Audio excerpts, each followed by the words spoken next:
Good evening सगळ्यांना. बघा, आता आपण पोचमपल्ली जी साडी आहे या संदर्भात माहिती बघणार आहोत आणि कशा प्रकारे टॉपिक आहे आणि कुठून प्रश्न येतात हे पण मी तुम्हाला सांगत चालेल.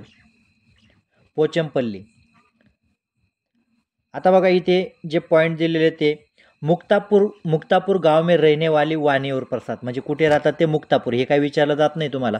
मुक्तापूर गाव में रहने वाली वाणी और प्रसाद के घर में रंगी बिरंगी धागों के ढेर लगा रहता है. म्हणजे बघा, जी वाणी आणि प्रसाद आहे यांच्यामध्ये रंगीबेरंगी धागों का ढेर लगा रहता है. उनके अम्मा अप्पा और परिवार के सभी लोग बुनाई का काम करते थे. काय काम करते हे, बुनाईचं काम म्हणजे साडी बनवण्याचं काम करतात. ये बुनाई बहुत ही सुंदर सुंदर और अपने आप में अनोखी है. कोणती बुनाई? पोचमपल्ली साड़ी. उनका गाव तेलंगणा राज्य के पोचमपल्ली कस्बे के पास आहे. म्हणजे उनका गाव कोणाचं? प्रसाद आणि या हे काही विचारलं जात नाही कोणाचं गाव कुठे, हे नाही. उनका गाव तेलंगाना राज्य के पोचमपल्ली कस्बे के पास है.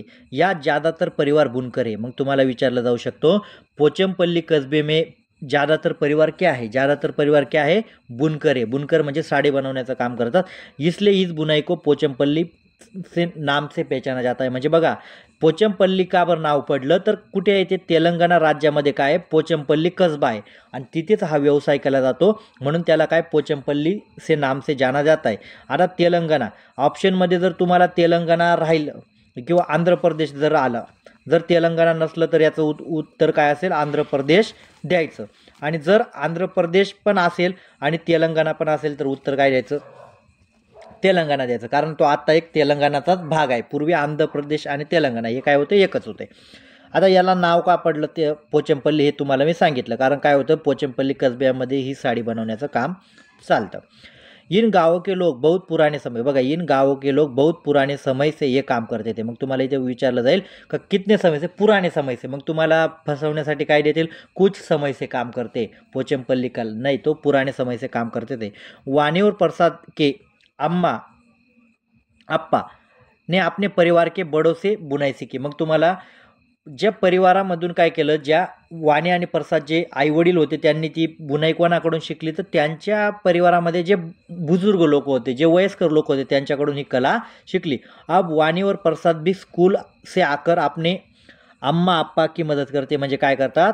त्यांनी पण त्यांच्या वडिलांकडून काय केली? ही कला शिकून घेतली. म्हणजे बघा, ही कला शिकण्यासाठी काय कुठे शाळेत गेले का? अजिबात गेले नाही. तर काय केले? आपल्या वडीलधारी माणसं असतात त्यांच्याकडून ही कला शिकली. आता अध्यापक संकेत काय म्हटलंय बघा, बच्चों को ध्यान इस ओर दिलाय की पारंपरिक व्यवसाय अधिकतर घर में ही सीखे जाते हैं. म्हणजे मग यांची काही ट्रेनिंगसाठी वेगळा काही कोर्स नसतो किंवा कुठे काही वेगळ्या ठिकाणी, तर काय असतात हे पारंपरिक व्यवसाय काय करतात? आपल्या घरांमध्ये शिकले जातात. इनमें पोचमपल्ली कारागिरी की तरह बहुत सारे हुनर सीखने होते. इसी तरह के अन्य पारंपरिक व्यवसाय जैसे कालीन बनाना, खिलौना बनाना, इसरो बनाना इत्यादी पर चर्चा करवाई जाए. म्हणजे काय? मुलांना तुम्ही प्रश्न विचारणार कसे? का तुमच्या गावामध्ये, तुमच्या आजूबाजूला एखादा व्यवसाय चालतो का? मग एखादा मुलगा आहे, हां आमच्या इथे कुंभार दादा असतो, म्हणजे काय करतो तो? मडके बनवण्याचं काम करतो. म्हणजे याच्यावर काय करायची? तुम्हाला चर्चा करायची आणि मुलांना नकाशामध्ये काय भारत म्हणजे आंध्र प्रदेश काय करायचं? त्यांना नकाशामध्ये शोधायला लावायचं. आता हे बघा, पोचमपल्ली साडी बघा किती सुंदर बनवलेली आहे. आता धागे से कपडे तक, आता इथे माहिती दिलेली काही साडी कशी बनवली जाते? धागे से कपडे तक. अप्पा पोचमपल्ली से धागों की लड़ियाँ लाते थे. लड़ियाँ लाते थे. अम्मा लड़ियों को उबलते पानी में डालकर, आता तुम्हाला इथे विचारलं जाऊ शकतं काय काय केलं जातं?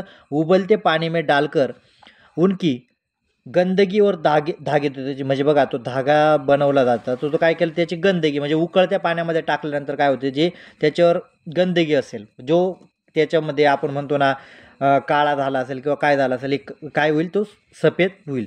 फिर सब मिलकर धागों को सुंदर रंगों से रंगते. मग काय म्हणजे मग तो धागा सफेद असतो, त्याच्यामध्ये जर खराब झाला असेल, मळला असेल तर काय होतं? मग ते काय करतात? त्याच्यावर रंग चढवले जातात. काय बघा, रंग चढवले जातात. सुकाकर उनकी गट्टी बनाते ते म्हणजे बघा, तुम्ही बघितलं असेल तर काय केलं जातं? एक अशी काडीसारखं असतं, तिथे तो धागा असा गुंडाळलेला असतो. गट्टी बनाते थे. धागों की गट्टिया घर घर के पर लपेटी जाती थी बघा. मग घर का म्हणजे बघा आपण म्हणतो ते चक्र, या चक्रावर काय जातं ते लपेटी जाती थी.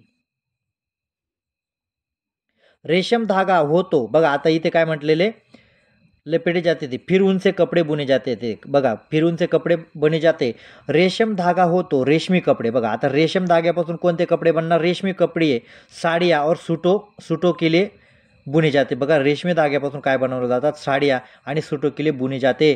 सुती धागा, आता त्याच्यानंतर काय म्हटलंय, सुती धागे से भी साड्या कपडो और थान और चादरी बुनी जाते ते. म्हणजे आता तुम्हाला विचारलं जाऊ शकतो का चादरी कशापासून बनवल्या जातात, तर सुती धाग्यापासून बनवल्या जातात. म्हणजे काय झालं, सुती धाग्यापासून काय साड्या कपडो और थान किंवा चादरी बुनी जाती है. घर के में कई सुइया होती बघा, घर के में कई सुइया होती है, डिजाइन के हिसाब से सुइयों का नंबर घटता बढ़ता है. कारागीर चमकदार रंगों की बहुत ही सुंदर पोचमपल्ली साड्या बुनते बघा, म्हणजे कारागीर काय करतात, पोचमपल्ली नावाची जी साडी आहे काय बनवतात. इन कारागीर को अपनी कला के इलाके का नाम दुनिया भर में मशहूर आहे. म्हणजे बघा पोचमपल्ली ही जे साडीचं नाव आहे त्या इलाक्याचं नाव काय आहे, प्रसिद्ध आहे, मशहूर आहे, बरोबर आहे का नाही. खत्रे में कला, आता ही कला खत्रेमध्ये का आहे या संदर्भात पण तुम्हाला विचारलं जातं. खत्रे में कला, ऐसी साडी बुनने के लिए अच्छी कारागीर चाहिए बघा. आता सगळ्यात महत्त्वाचं, साडी जर एवढी सुंदर आहे तर कारागीर पण पाहिजे. आपल्यासारखे कारागीर नेमले तर बरोबर आहे का नाही, ते साडी बनवतील का, अजिबात नाही. ऐसी साड़ी बुनने के लिए कारागीर चाहिए. इसके लिए कई दिनों तो कड़ी मेहनत करनी पड़ती है, फिर भी साड़ियाँ सही दाम में बेचना बहुत मुश्किल आहे बघा. आता खरं काय झालं माहिती आहे का, लोकांना मशिनरी वस्तू पाहिजे, म्हणजे काय त्या कमी दरात पाहिजे, त्या टिकल्या नाही तरी चालेल, फक्त भडक कलर किंवा सुंदर पाहिजे, असे सुद्धा लोक आहेत. मग काय झालं, ही साडी मग खत्रेमध्ये ही कला काय आहे का त्यांना सही दाम मिळत नाही, कारण एक साडी बनवण्यासाठी मोठ्या प्रमाणात कष्ट घ्यावे लागतात, आणि जर तिला किंमत मिळेल नसेल तर तो व्यवसाय कोणी करेल का, अजिबात करणार नाही, मुश्किल होता है. रेशम लगातार महंगा हो जाता है. आता रेशम जे आहे ते काय होतं, खूप महाग झालेलं आहे, आणि हे महागाचं वस्तू आणायची आणि त्याच्यापासून जर साडी बनवायची, दुकानात जर त्याला भाव मिळाला नाही तर काय होईल, कोणी हा व्यवसाय करणार नाही. बडे दुकानदार बुनकरों को तो साडी का बहुत ही कम पैसा देते. म्हणजे जे मोठे दुकानदार असतात, मग तुम्हाला ही कला खत्रेमध्ये काय आहे, मग तुम्हाला ऑप्शन येतील, दुकानदार कम पैसे देते साड़ी के, म्हणजे ये एक ऑप्शन असेल, बरोबर आहे का नाही. रेशीम काय बहुत महंगा हो चुका है, हे एक ऑप्शन असेल, बरोबर आहे का नाही. म्हणजे काय झालं, तुम्हाला जे निगेटिव्ह आहे ते निगेटिव्ह पण छाटता आलं पाहिजे.